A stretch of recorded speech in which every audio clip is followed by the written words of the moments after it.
Hey everybody, welcome to Nebula. Thank you so much to all of you for coming over from the YouTube channel to check out what we're doing over here. I think we're doing some fun stuff that I'm hoping you're gonna find a lot of value in.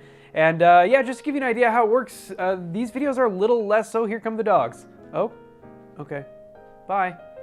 These videos are a little more raw, they're a little less edited, and the idea is I'd like to use this platform as a way to really dive into some things that we just can't fit on the YouTube channel because YouTube just doesn't like videos that long.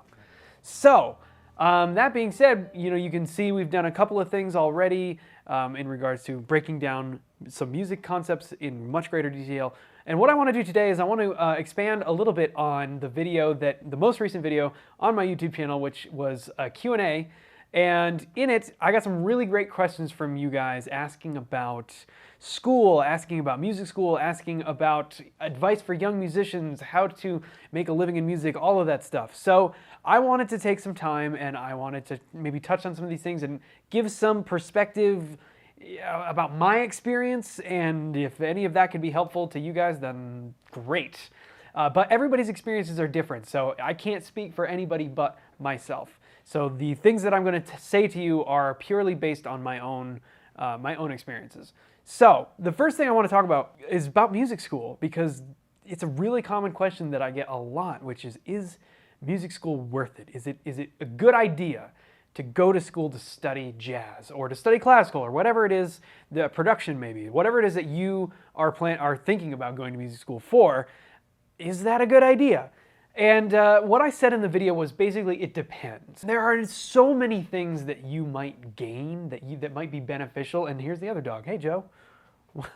Let's go. There's a party down here, I guess. There are so many things that you're going to get out of an experience at music school that are incredibly valuable, right? I mean, I remember just going and all of a sudden, I was surrounded by people that not only had the same interests as me, but pretty much everybody was better than me at it, which in some cases might be intimidating, but what you find out is that it's actually incredibly useful. Because when everybody around you is better than you, you're going to get better really, really quickly. So just the nature of being surrounded by your peers who are all, you all have the same goals in the sense of like you're at school for music, so you must have something in common. And that's very cool, and I developed lifelong friends and got to play with some incredible musicians. And that experience was fantastic, and even beyond your own class. So if you come in as a freshman, you're not only going to play with freshmen, depending on your program, I suppose, but my first semester, I played on a recital of a grad student. You know what I mean? Just like you make these interesting random connections, or you meet somebody, and before you know it, you're in classes together, or in combos together, or you're playing on each other's recitals, and there's just so many ways that you are able to meet other musicians. And the way that sort of transfers into the real world is that these are the people who are going to be playing on maybe the same music scene as you, and they're going to be people that you play with for the rest of your life. So these connections are incredibly valuable, and you'll have a great time getting to know your fellow musicians, getting to know the people in your class, and getting to know what is everybody good at, what is everybody how are people's interests or influences different? What can you learn from each other? There is an incredible amount of things to gain from just being together with other like-minded students who are trying to do the same thing, which is pass classes. I had a fantastic experience getting to know my classmates, and I don't think it really answers the question of worth, because it's a personal thing for everyone. I mean, maybe that alone is worth the cost of an education to you, which is, oh, okay, great. Then you've answered your question. But the unfortunate part about what's kind of happening with the higher education realm at the moment is obviously the runaway cost and the insane problem with student debt that we have. And so because we're faced with this issue, it's worth asking the question, okay, how else could that money be spent? And or is it possible to spend less money to achieve similar or the same results?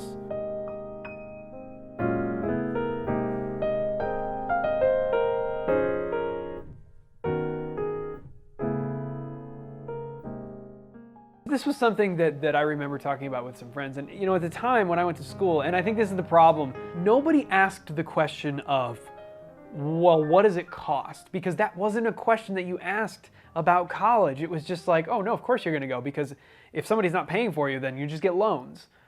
Well, man, tell that to a 17, 18-year-old kid. They have no idea what to do with that information. I did not have any clue what to do with that information. I just accepted it as being, yeah, that's what you do. You're just going to go and you're going to get loans, but the loans are going to allow you to go get an education, and that education is going to allow you to get the right job, and you'll pay off those loans and then some, and that's not at all how it works, as we know. So, the reality is I went to school and I majored in jazz studies. I have a degree in jazz studies. Not very much application of that. It's not the most useful piece of paper in the world. And the professors even were upfront about that. They're like, look, you're here for the education. You're not really here for the piece of paper, because you don't get to walk into the Village Vanguard the Monday night after you graduate college, waving around your degree going, hello, I've graduated, now I'd like to play. That's just not how any of it works. And then when you look at the actual major, if you go try to do something else, is that going to be particularly relevant for many people or many occupations? So I kind of went into the whole thing with the understanding that the piece of paper I would receive was essentially worthless. So bear that in mind when you're thinking about the costs and the benefits of going to school. If what you are in it for is the piece of paper, the degree, that's a tough one. We're kind of at a point now where corporations and businesses and employers in general, in many cases, are starting to kind of go, I don't care about your degree. I care about if you know how to do things. I care about if you're smart, if you're thoughtful, if you're problem solving and you have these skills. I don't care at all about what your degree is. Okay, well that's some good news, because if they don't care about what my degree is and they're just going to judge me on my ability to think and my ability to just, I don't know, be a functioning person that might work for somebody, then okay, then maybe it doesn't matter that I have a degree in jazz studies. But unfortunately, it still remains a pretty significant majority of employers that look at information about your degree, about your education background. There are minimum requirements for experience that you have no way of having gotten yet, which whatever. But and then expecting that you have majored in a specific thing, well, all of a sudden a jazz studies degree becomes less and less worth anything. I went into it with the understanding that the degree, the piece of paper, was not going to really mean much. And I was in it for the education. If you have the luxury of doing that, okay, so that's a point in the worth it category, right? Because if it's valuable enough to receive the education, maybe there are specific faculty members that you're interested in working with. Maybe there's a specific program or a specific location that is drawing you to a particular school. There are so many factors that determine the worth or the value to you of what it would be to pay that hefty tuition fee and room and board and all of the fun stuff that comes along with paying for college these days.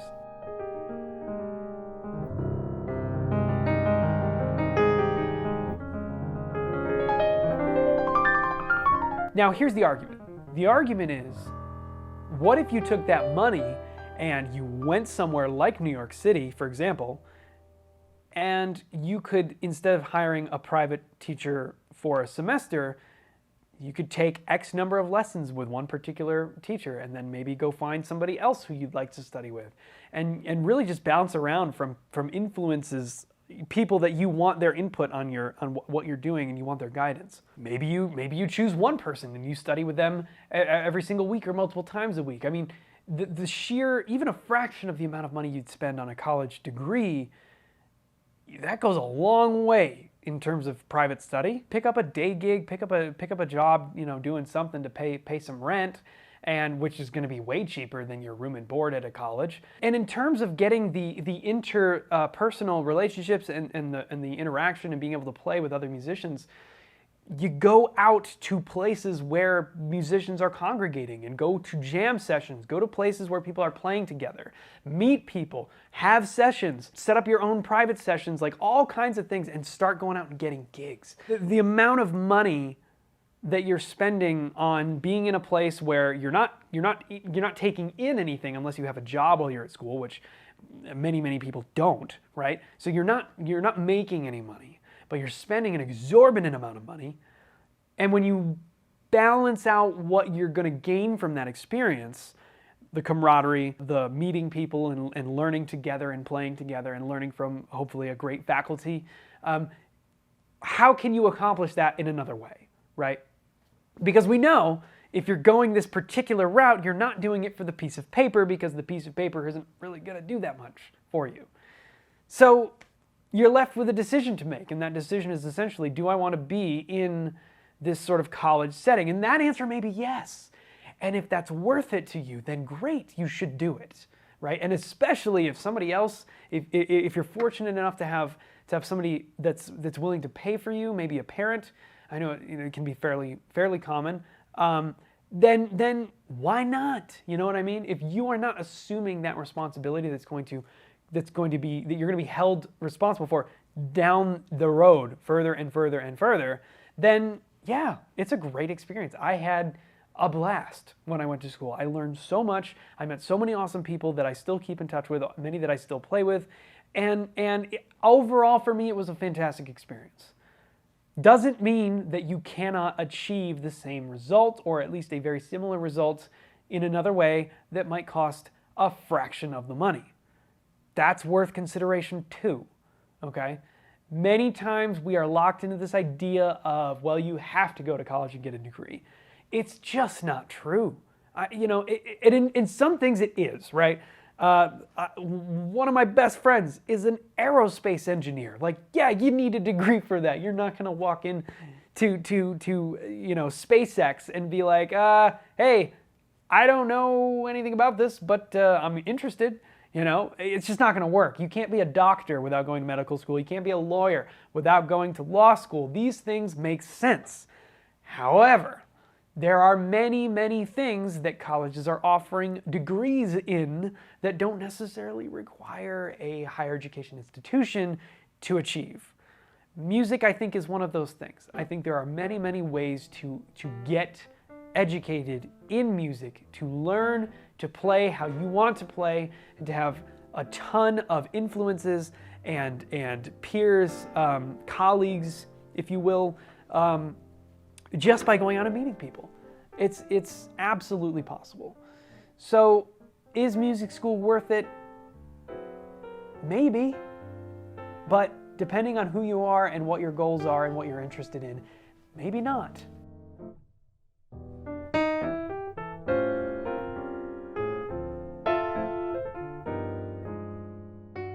Now, this is perhaps one small segmented bit out of a larger question that I got, which was my best advice to young musicians.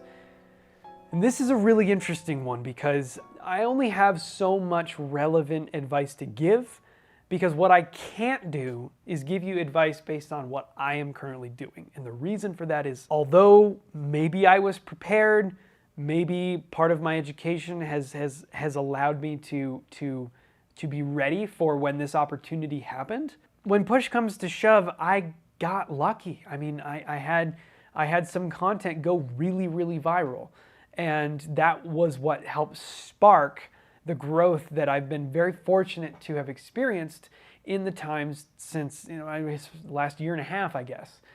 So I can't tell you what I did and have that and try to say that that's relevant at all to anyone, because to me, a year and a half ago, what I would say now is not relevant at all. So I'm not going to give that same advice to you because it's not going to help you. It might one day, but in terms of practical, applicable advice, what I can tell you is what my experience has been since graduating college and trying to be a professional musician, which is basically what I did for the first 3 or 4 years after I graduated.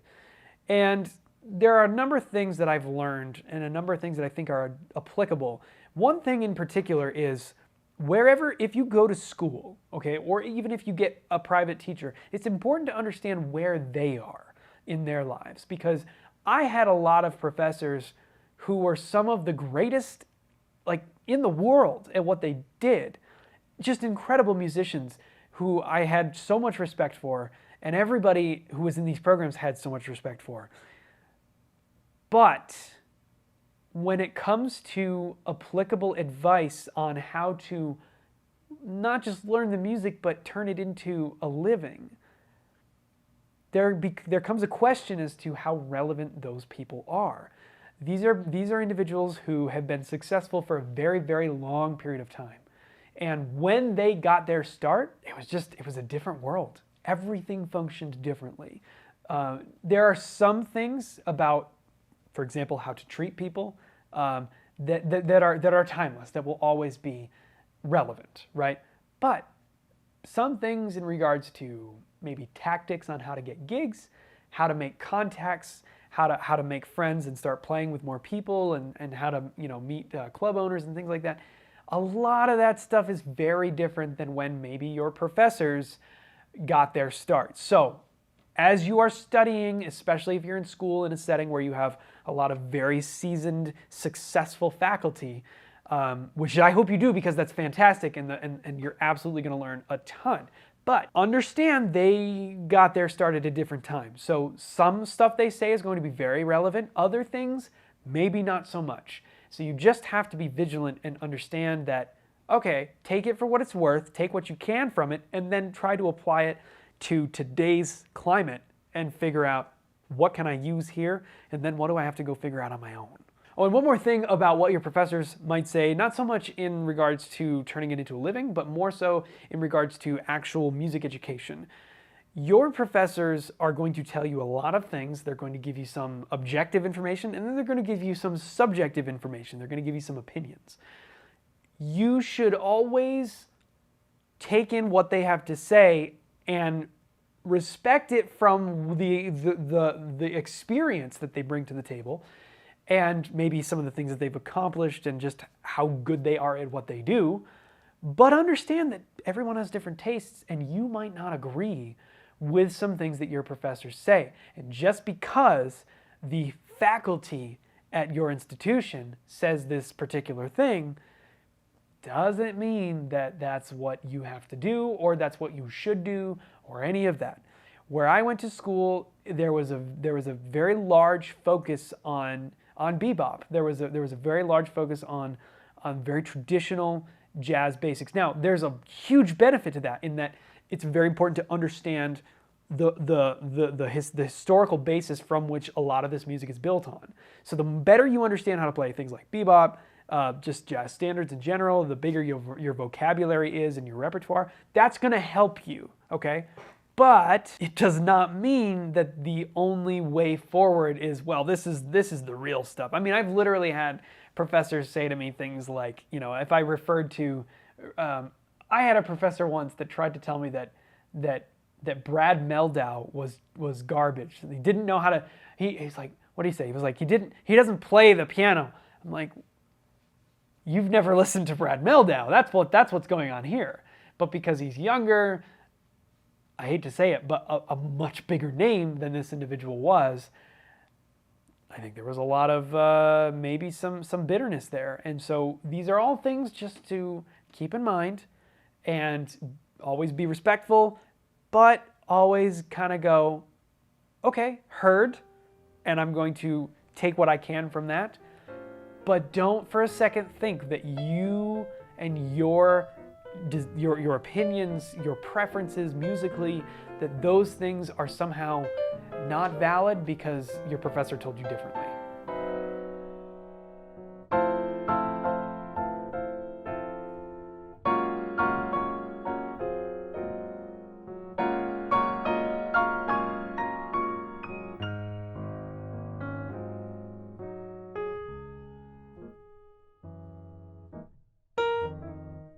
I want to talk a little more about something that I struggled with a lot, and I've come to kind of develop, I guess, an outlook on it that I wish I had thought of or realized more when I was going through this. So there was a period of time when I was set on what I was going to do as a musician.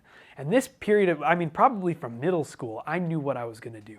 I was going to go to school to study jazz, and I was going to graduate from college, move to New York City, and I was going to be a jazz pianist. And I didn't know what that meant or what that would entail, but that's what I was going to do, right? So I was on this path and got into school, got into a great jazz program, went to school, and about halfway through my second year, I went, oh, I don't know if that's what I want to do, or at least in the capacity that I want to do it. Because the reality is, I had a lot of friends who were older than me, and I was watching them graduate, and I was seeing what the next step was if you wanted to pursue going to New York City to try to be a jazz musician. And a lot of that entailed maybe working some kind of day job, working a deli job during the day, playing 2 or 3 gigs a week, and living in an apartment in Brooklyn with 9 other guys for the foreseeable future. And the average pay for a gig in New York City is $50. So when I kind of started to become less romanticized with the idea of doing that, I started going, oh, I don't want that at all. And it kind of became a thing of just like, uh-oh, is this entire path that I've been on since I was in middle school, is it just all falling apart because I'm realizing that I don't actually want to do the thing, right? First of all, no, it's not falling apart.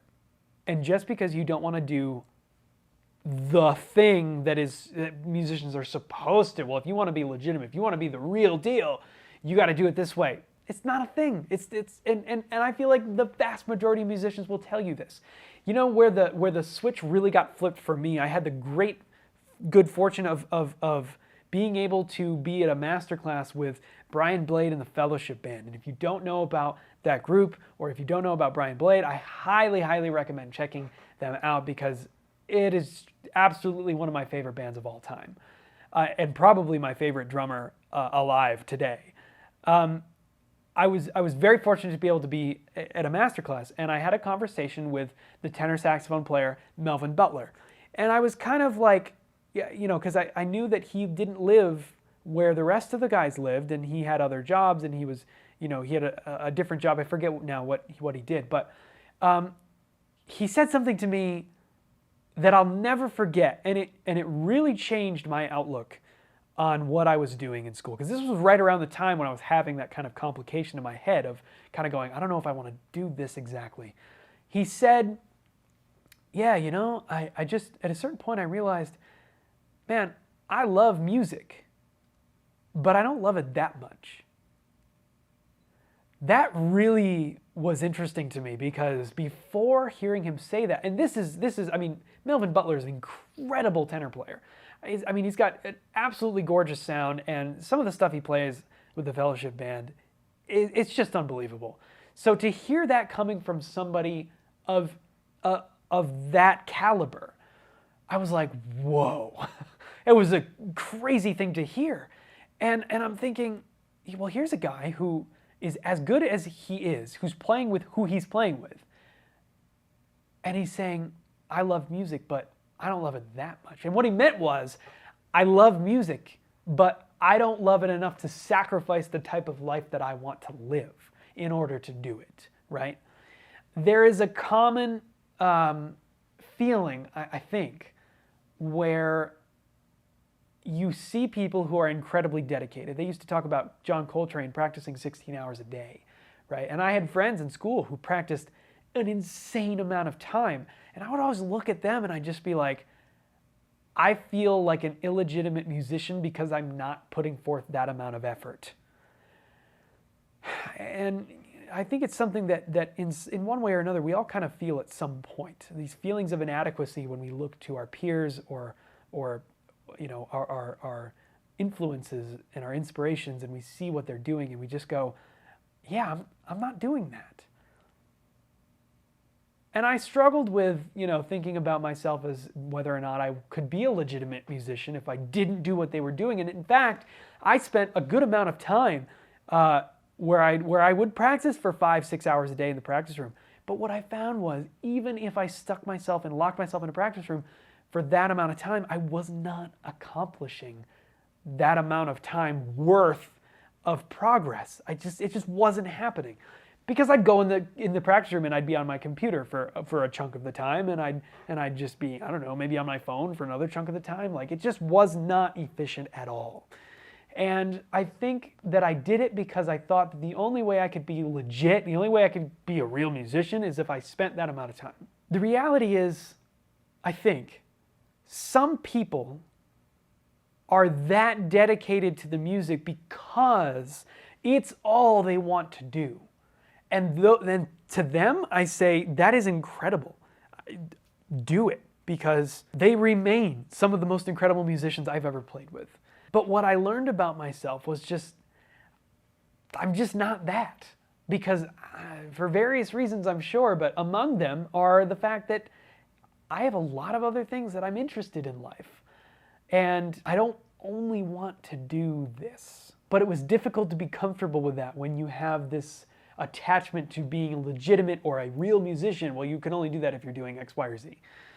So I think the biggest thing I learned in going through this sort of phase where I kind of realized that I had other interests besides just music, it became one of the most liberating experiences because, and in many ways, I think it actually helped me as a musician. Because now all of a sudden I was not beholden to this idea that my worth, my value as a musician was derived from the number of hours I spent in the practice room. It was more derived from, am I making progress at the level that I want to make progress? Am I putting in the amount of time that I want to put in? Am I enjoying being a musician? And if at any point the answer to that question was no, man, to me, that's the closest thing to being an illegitimate musician as you can get. Why are we doing this if we're not going to enjoy it? I just always felt like there's not really any point. Yeah, you can make a living, and certainly the way that you make your living, you're not always going to enjoy. I don't always love sitting down to try to turn the camera on to come up with the next video to put on my YouTube channel. Sometimes it sucks. Sometimes I have no ideas, right? So what I'm not suggesting is that, well, if you want to be legit, then you have to enjoy every second of it that you're doing, because that's obviously not true. But at a certain point, I realized that I'm not going to be happy unless I'm also pursuing all these other things as well. So I guess my point is this. If you are a young musician who's thinking about entering school, maybe you're in school, maybe you're just out of school, and you're thinking of ways to make a living as a musician, what you do for money, whether it's music or something else to support what you want to do in music, none of that changes your value as a musician. It does not change your legitimacy as a musician, and it does not make you any more or less of a real player. It's not a thing. It's all about your dedication to your craft, which comes in varying levels. It's not like well, your dedication is based on how many hours you spend. No, your dedication is based on when you are doing this. Are you doing it to the best of your ability? Are you doing it ideally with respect to the music that you are attempting to learn, understanding where it comes from, doing everything you can to try to be a servant to the music. Beyond that, how many hours you spend doing it, it's going to change your rate of progress, sure, but it's not going to make you any more or less of a dedicated, legitimate musician. So that was the first thing that I had to realize and I had to learn, because I really struggled with that. I thought that if I went and got a job, then somehow I was a failure. That's not true at all. I know plenty of people that do completely unrelated things, and music is their passion. And so half the time they're just doing these unrelated things to support their passion for music. That's awesome. I mean, that's dedication in its own way. Maybe it's not hours in the practice room, but you want to tell me that's not dedication? If you got to go get a job so that you can continue to play the gigs you want to play, do it. I know we all like to read the stories about, the romanticized poor, starving artist. Like, it's not fun. There's no part of that experience that is fun. I've never been starving by any means. I've been very fortunate in life, but I certainly have been in many cases where I didn't know how I was going to pay next month's rent. So I beg of you, don't connect your self-worth as a musician to some arbitrary factor like the number of hours you spend in the practice room, or how poor you are, or any other thing that is irrelevant to your ability to be a dedicated musician. If you're playing music and you're trying to get better and you're enjoying it, that's about as dedicated and legitimate as a person can be.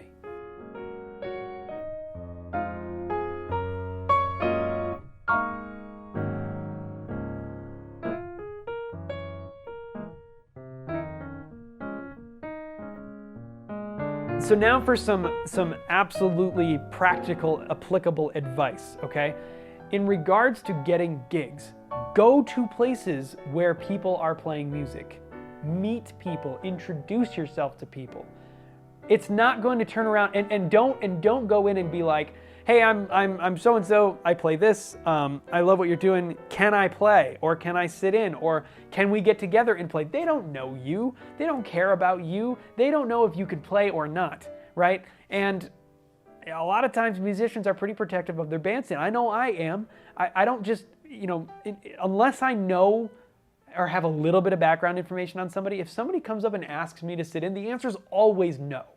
Because I have to protect whatever the art is coming from that stage, right? And if I have no idea if you're going to be any good or if you're going to know anything at all, the answer is no, every single time.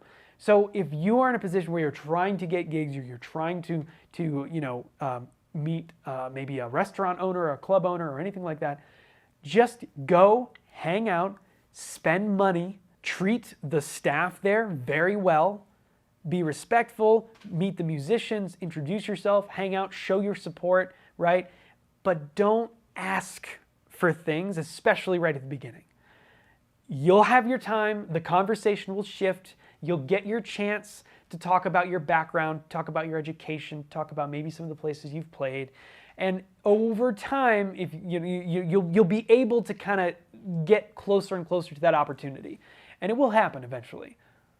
Sometimes it happens really quickly. You just don't even expect it, right? But, the point is, don't push your way in if it means pushing someone else out. That might mean making somebody uncomfortable. That might mean putting somebody in an awkward position of having to tell somebody that's asking to sit in no, right? Don't be that person. It's not helpful. It's not going to get you anywhere. But do show support. If you're able to tip musicians, if you're able to tip bartenders and staff, show your support for people because they really do appreciate it. In the same way that all of you coming over to Nebula, really, I know I say it in my videos, but that is something that, that's how we all survive, especially musicians, and even in the position that I'm in doing YouTube, which I'm extremely fortunate to be doing, but it still relies on the support of you guys. So be that person when you go to see music, because that's the best way you're going to meet people. It's the best way you're going to make friends. And you know what? You're going to be around the music that you want to be involved in. So that's even better. If it's in your wheelhouse, teach lessons. I would go into piano stores. If I moved into a town, I'd go find whatever the local piano shop was. I'd go in and I would just play. And by the time I was done playing, I usually had somebody asking me if I wanted to teach lessons, whether it was at that store, or maybe they had people coming and asking about teachers and they would like to take my information to give out. That worked every single time. It will work for you. Go find opportunities to play around people who are going to know those opportunities, like the people who are going to have people coming to them for lessons, who might give those lessons, those students, out to you. I made my living exactly this way. I walked into a piano store, I sat down and played, and by the time I walked out, I had somebody asking me if I wanted to teach. And within a couple of months, I had a studio of over 20 students, and it's how I made my living.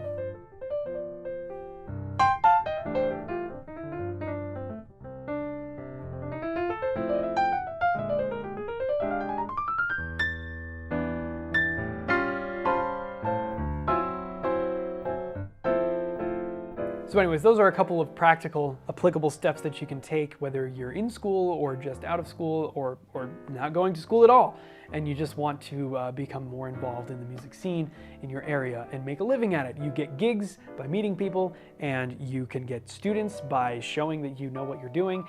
And also, like we said before, do not hesitate or feel like it makes you any less of a musician to go and get a job.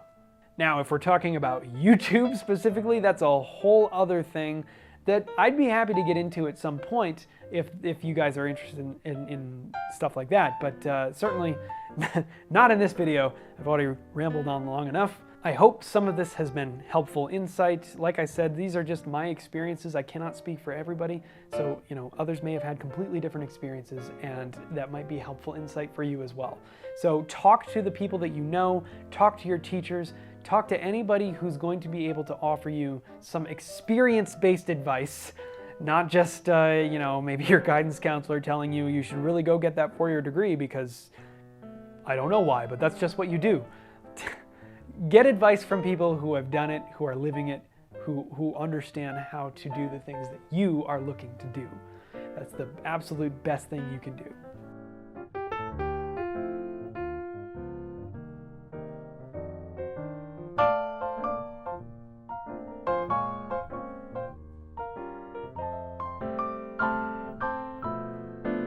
I truly hope this has been helpful. I know this was a little bit of a different kind of video, and we'll be back to our regular long form breakdowns of maybe solos or tunes or styles or any of the above in the next Nebula exclusive. Again, I want to thank you so much for coming over to Nebula to check this out. This is a super fun place for me to try things that I wouldn't necessarily want to take a chance on trying on YouTube. So I'm very, very grateful for that. So thank you. Thank you for being here. Thank you for watching. Thank you for your time. And I hope to see you in the next video.